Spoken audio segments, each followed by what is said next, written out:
waraysi gaar ah oo aanu la yeelanayno Cabdiraxmaan Cabdilaahi Ciro oo ah gudoomiyaha golaha baarlamaanka isla markaana ah gudoomiyaha xisbiga wadani wahagaag habeen wanaagsan Cabdiraxmaan haddii aan idinka waramo gudoomiyaha ama se Cabdiraxmaan waxa uu isku hayaa jagada gudoomiyaha iyo jagada kale ee gudoomiyaha wadani Cabdiraxmaan taariikh ahaan marka aynu eegno waxa uu ka mid yahay siyaasiyiinta caanka ah ee laga yaqaano Somaliland Soomaaliya iyo dabcan geeska Afrika waxaanu muddo dheer ahaa intii aanu siyaasadda soo galin waxa uu ahaa diblomaasi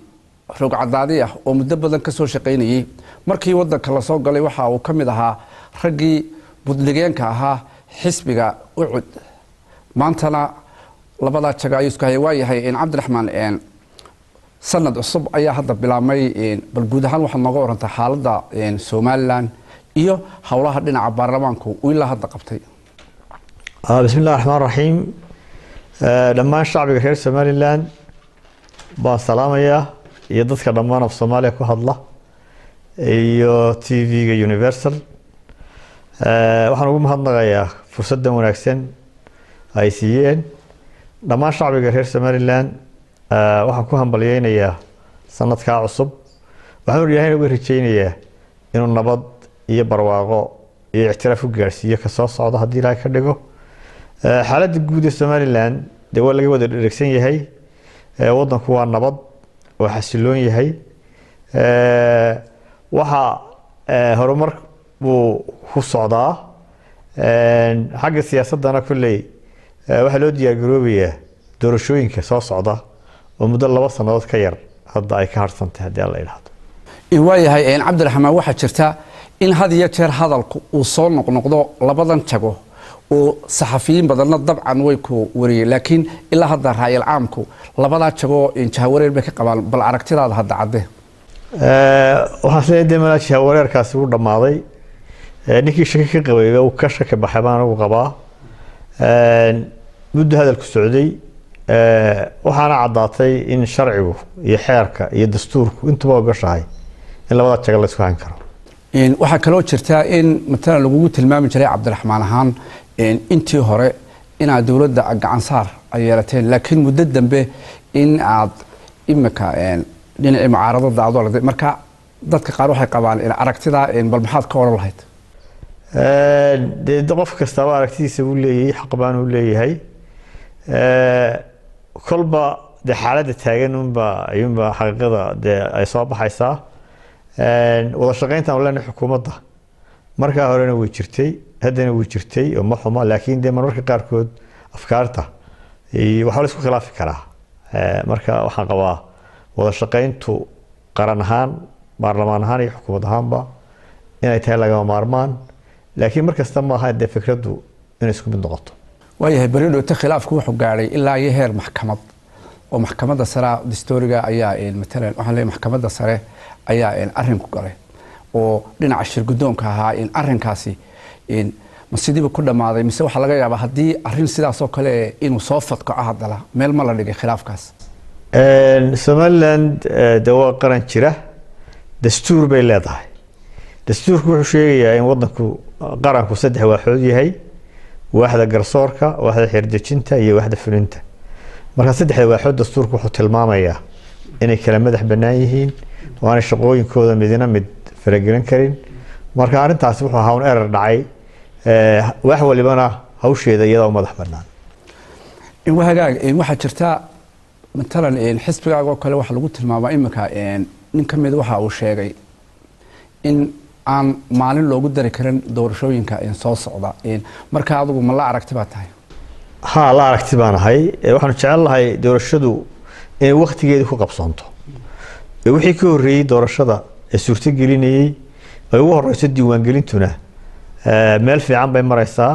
xukuumad iyo xisaab iyo commission waa laga wada shaqeynayaa waxaan rajaynaynaa diiwaan gelinta inay bilaabanto hadii Ilaahay ka dhigo sanadkan ku jirno bisha afraad baan rajaynayna mararka qaarkood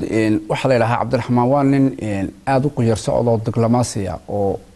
lagama helo matala erayo fara badan laakiin xisbiga waxa ku jira niman matalan dhalinyarahoo cadcad oo matalan mararka qaarkood aaraa aan cabdiraxmaan ku jirin dabadda soo dhiga ra'yigaa maxaad isaga ka hor lahayd xisbigu dawaaba xisbigu idinkaa sheegaya xisbigu wuxuu ka kooban yahay mujtamac fara badan dhalinyaro haween dhalinyaro odayaal xisbiguna cid qof quri ma laha marka qof kasta dee shucuurtiisa iyo dareenkiisa xaq buu leeyahay inuu express-gareeyo waana guud ahaan rayiga iyo siyaasadda guud waa isaga mid laakiin waxaa laga yaabaa ereyada iyo sida loo xulanayo inuu kala duwanaado marka ma wada tashataan marka matalan doonaysaan ereyo matalan in arrimo siyaasadeed aadaha ka qaadaan markastoo arrin jiro intii markaa joogtaa way tashataa xafiiska dee maalin walba waa lasoo shaqo tagaa waxaa jira xogeeyayaal waxaa jira guddoomiye ku-xigeenno waxaa jirta hogaano markastoo arrin laga hadlayo waxaan dhaqanka waxa weeye in la wada tashado oo dabeedna wixii laysla gartay loo bato lagu dhaqaaqo markaas waxaa jirta dhowaan in dekeda matalan berbero kale lalahaa shirkad faransiisa ayaa lagu wareejinaya dowladdu marka ay sharaa'iga la gelayso had iyo jeer maydi soo wargelisaa haddii ay jirta se tan berbere maxaad ka haysaa guud ahaanba horta dee wixii maalgelina wadanka la gashanayo qaran ahaan inuu soo dhaweyno waxaan qabaa inay tahay waajib shuruucda somaliland ee ku dhaqmaya waxaanu leenahay investment law wax la yidhaahdo xukuumaddu dastuurka iyadu u fasaxay inay gasho heshiis ama ganacsi ha noqdo ama siyaasi ha noqdo laakiin waxaa waajiba heshiiska ay soo gashay dee inay baarlamaanka keento ama shirkadda faransiiska ha noqoto ama kuwo kaleba ha noqoto maanta golaha waxaa yimi wasiirkii wasaaradda qorsheynta oo ka mid ahaa wafdigii madaxweynaha ee Paris tegay wuxuu sheegay inay ka mid ahayn shirkadaasi shirkado badan oo berbere doonaya ama danaynaya inay wax ka gashadaan wixii heshiis la galeen ilaa hadda aanay jirin aanay arrintaas shirkadaha iyo kuwa la midaba si wasiirku sheegay waxay way daraasaynayaan waliba sidoo sheegay waxa gacan ka siin doona daraasayntaas World Bank hadii la yiraahdo waxaa jirtay dhowaan matalan wada hadallo Soomaaliya iyo Somaliland markii hore idinku waa ogolaateen in matalan cidiin ka tagaysay laakiin maalmihii dambe waxaad aad u sheegtay maraad jaraa'idkaad la hadlaysay inaad u yeeran doonto marka masaluug baa ku jira arrintaas masaluug kuma jiro markii hore wada hadallada Soomaaliya Somaliland wixii qaran baa lagu galay xisaabta mucaarad iyo muxaafid baa u dhamaayeen وانا لو ودي إما كان حكومة تكتي وواجبون إن شعب الله ورحمه حكومة دي كلية تكتي إنه حلو بهاي إن برلمانكي الشعب الله ورحمته ما شغل معلومات كم تهاي ولا برلمانك إن وزير هذا لقى ورئيسته الشغل قرك وهيا وهي اللي بقى قريبة تشرو خلاف كود ومثلا لك الاستعمال اللي هتشدد الدبلوماسيين وقتها مثلا التورستي إيو تشينوسايد وللي هاي لبض يروي كل شيء لسيهين ومنه وحويان حسوق منه وحويان عداوة إن لبض يروي أدو كشخصيهان كقدوميهان مرك الله يقول وطني سيدا دو عركتها أنا أفكر كي شخصي لغض وهذا كل سيدي لو ترجمه لكن سيدا الشيء يسول لبض أما ميسان كود وأما وكل شيء لسيهين سومالي لدو حكا دعيان وحانو هايستاين هايان جنسايد أما حسوق وهاجاج waxaa jirta matalan xisbiga ucud oo kale marka la eego markii hore aad baa u kala fogeeyay inkastoo ragii budiga ahayd dadka qaar waxay leeyihiin bariyo dhaweyto dhinaca qabyaaladda ayaa la isugu soo noqday oo marka aragtida dadka qaba maxaad oo lahayd aragtida dadka qaba waxaan lahayd Somaliland way ka baxday heerkii qabyaaladdu heerkii xisaabta badan bay maraysaa xisaabtana laba qof oo walaaba midba ka kala geli karaa kan madax noqon karaa waliba حسابت قارن كنا ود دستوري أما فايسر كم من مدح كان نقضى ما أنا كم من نقضى مسينا يا كم من نقضى أما كم مدح نقضى مركز حساب هم بأنه الصاف كرني ونهشيني كشخص هاني فايسر ده صاحب عنه حين سياسة دون خلاف كويس كل هذا مرر كاركود مركز هرنا ما قبيلة ده فكرة تجني ترى أنا ما قرني لكن وحن قباون أرين تاسي in loo arko uun laba xisbi qaran oo cid waa xisbi qaran wadanina waa xisbi qaran kulmiina waa xisbi qaran marka labadii iskaashadaa waa laba xisbi oo qaran ma lagu haysto way waxa jirtay matalan gudoomiyaha xisbiga kulmiye oo kale Muuse Biixi maalmaha timi ina siira tuurtuureyseen marka bal qudaysa arrinkiina lagu dambeeyay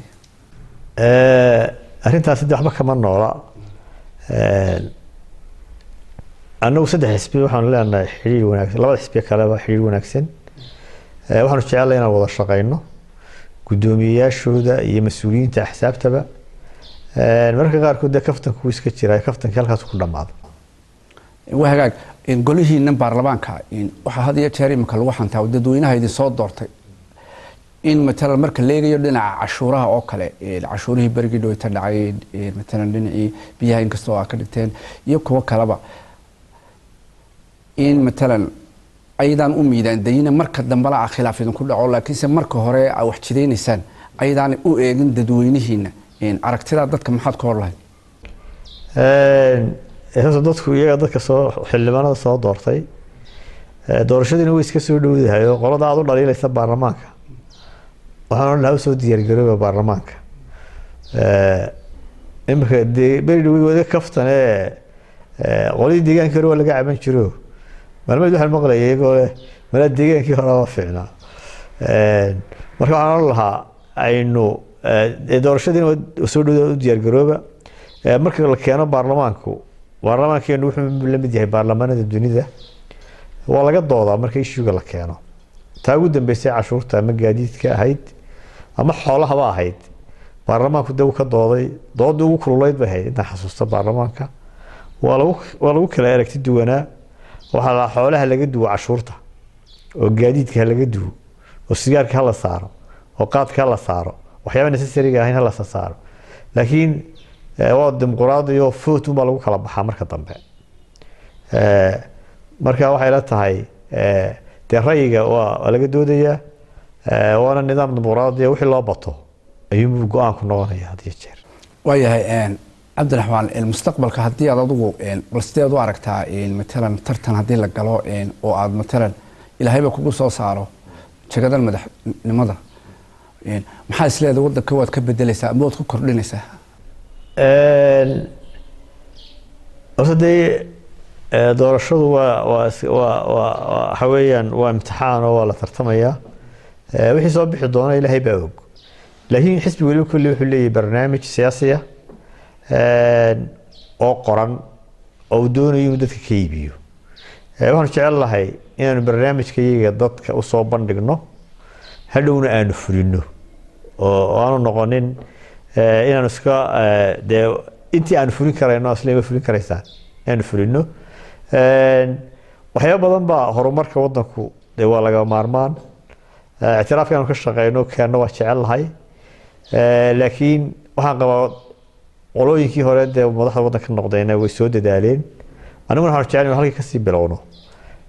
laakiin waxaan jecelahay barnaamijkayagaas inaan dadka u soo bandhigno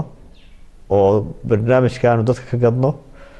oo ka iibino kuna guuleysanaano jecelnahay hadii lahay ka waayahay ma jira matala markaynu eegno saaqo kale jaraa'idka aba dhawaan jaraa'idka waxa ku qoraa cabdiraxmaan waxaa iskaga milmay hawshii xafiiska wadani iyo kii ayuu labadiiba isku dhex wadaay aragtidaas sideedoo lahayd kolley qofka siyaasiga ah ee meel xafiis public office jooga tuurtuurka iyo wax ka sheego dhib uma arko waa iska caadi laakiin ma qabo arrintaasi inay saas tahay sababtu waxa weeye xisbiguna dee ma dad laa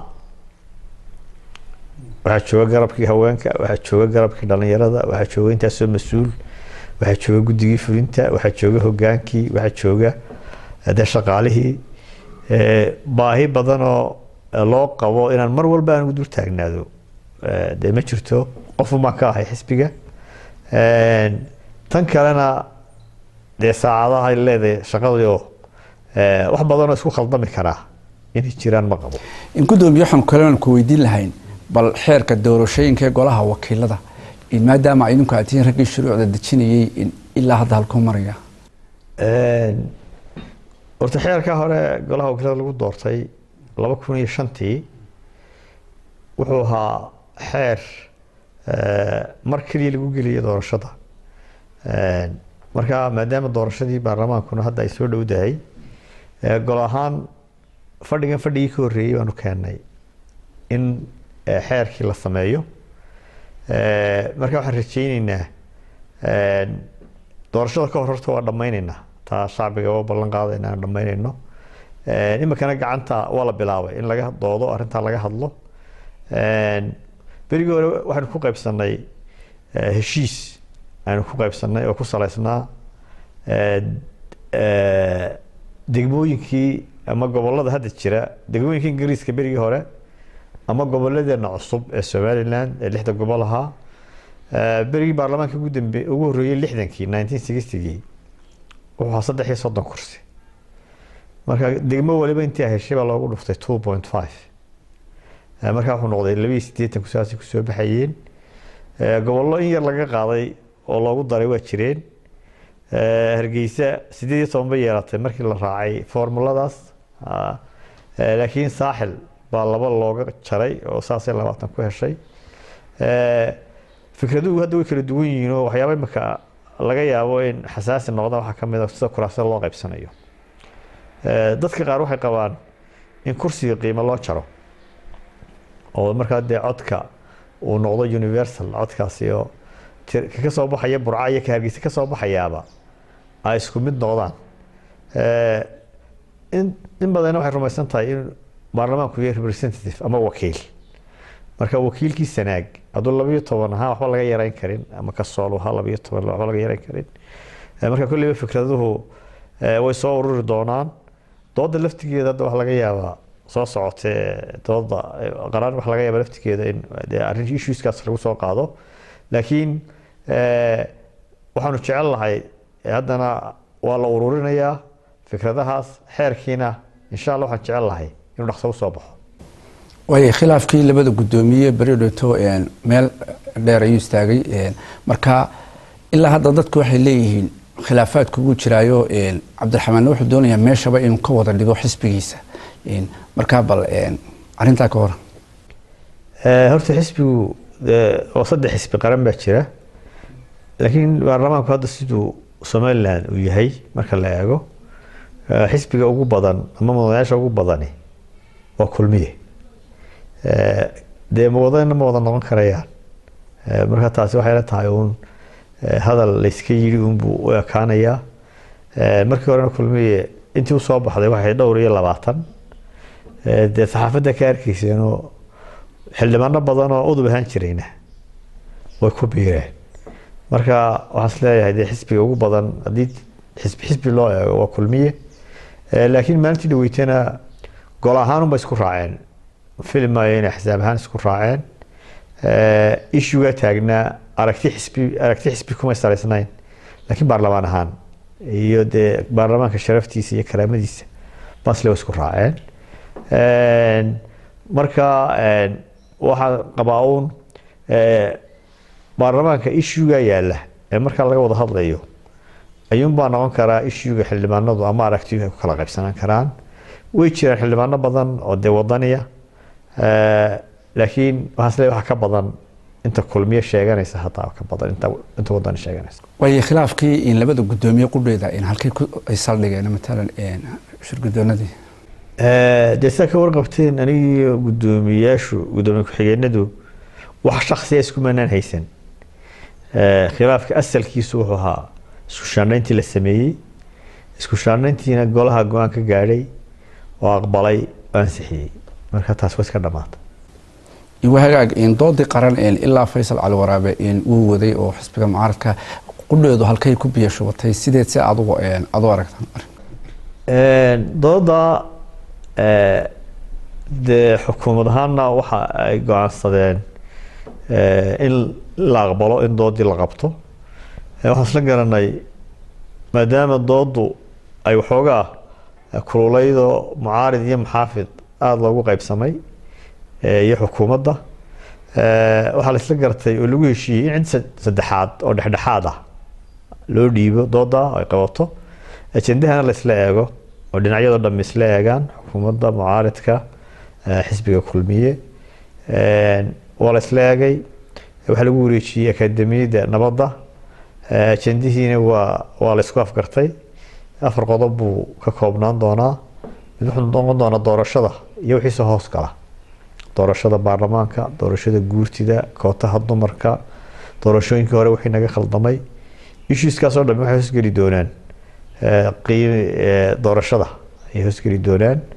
oo laga wada hadli doonaa midna waxa weeye siyaasadda arrimaha dibadda iyo ictiraafka oo isna mawduuc kale oo weyn oo muhiim noqon doona midna wuxuu noqon doonaa dastuurka jamhuuriyadda Somaliland oo in badan aad maqashaan kulli qabiya ku jirta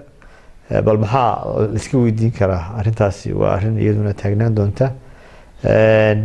iyo waxyaabaha horumarka ama developmentka la xiriira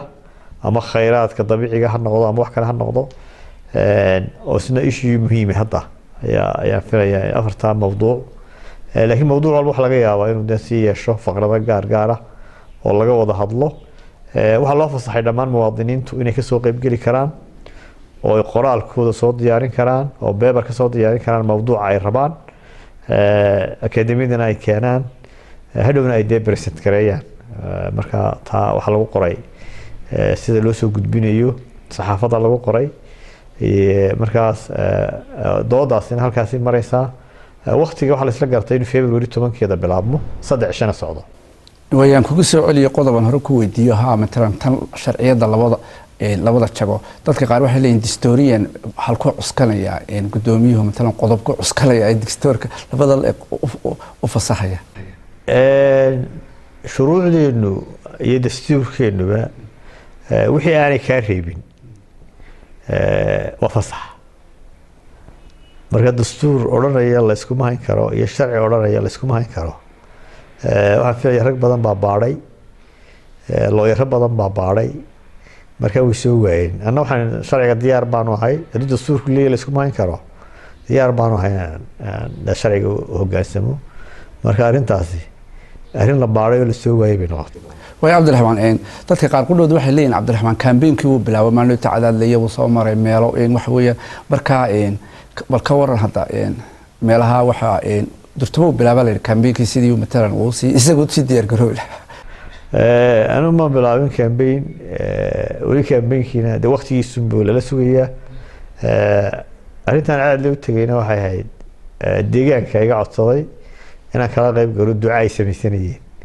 مركا مدان كبضني لبص عدد بنشوي لبص عددنا كامبين لبص ما يجوا مركا أنت أصلا ما عليك كوبنايد أنت ضياش كلا غيب قالي دجاج الدعاء يسمي سنين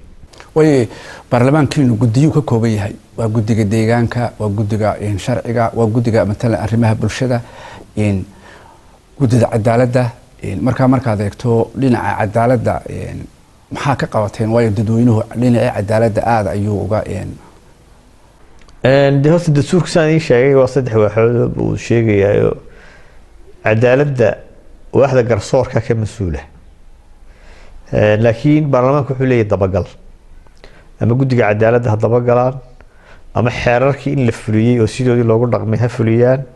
marka baarlamaan ahaan waxaan maamulnaa anagu dabagalka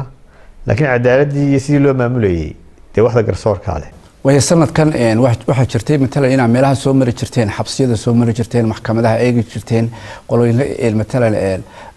halku ku dambeeyay marka sanadkii dhaweeytana waa la soo maray dhammaan xabsiyada ku yaala sanadkii dhamaaday jamhuuriyadda Somaliland waxaanu shaqada bilownay 2006 markii baarlamaanka la soo doortay beriga waxaan xasuustaa beriga ugu horeysay 2006 maxbuuska harmaan 3,000 shilin baa beriga qaadan jiray markii baarlamaanku soo maray warbixin weyn baa laga diyaariyay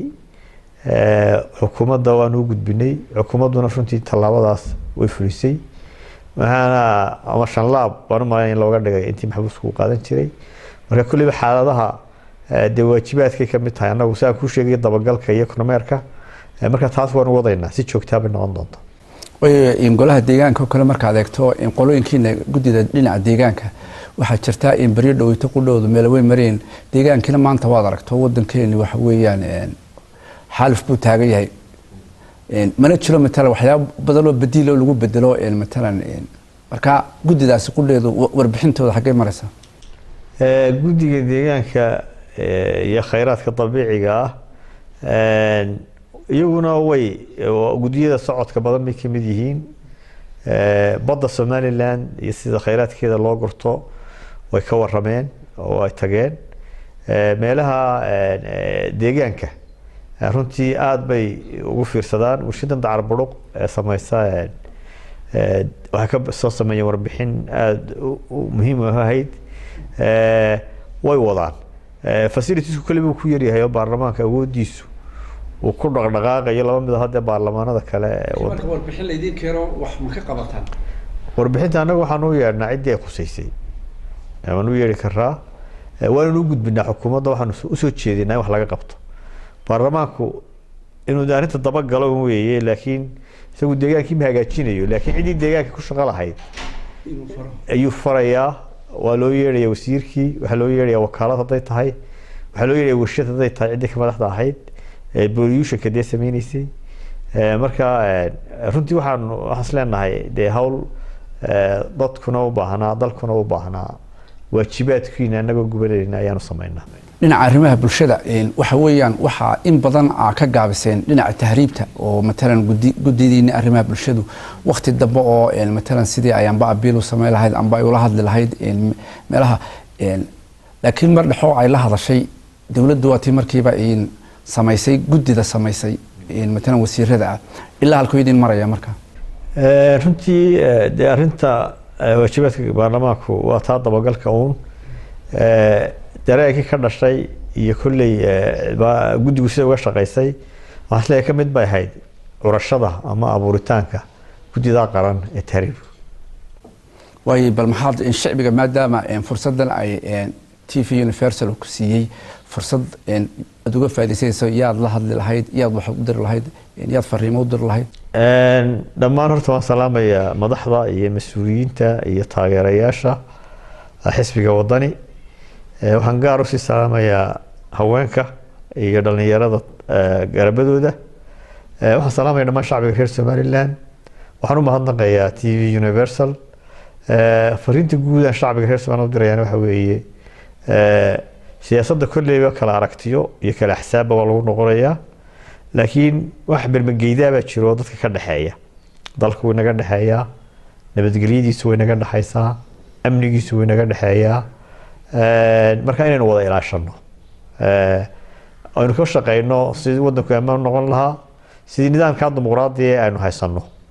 aynu ugu faanayno aynu usii wadi lahayn waxaan rajaynayaana dhammaanteen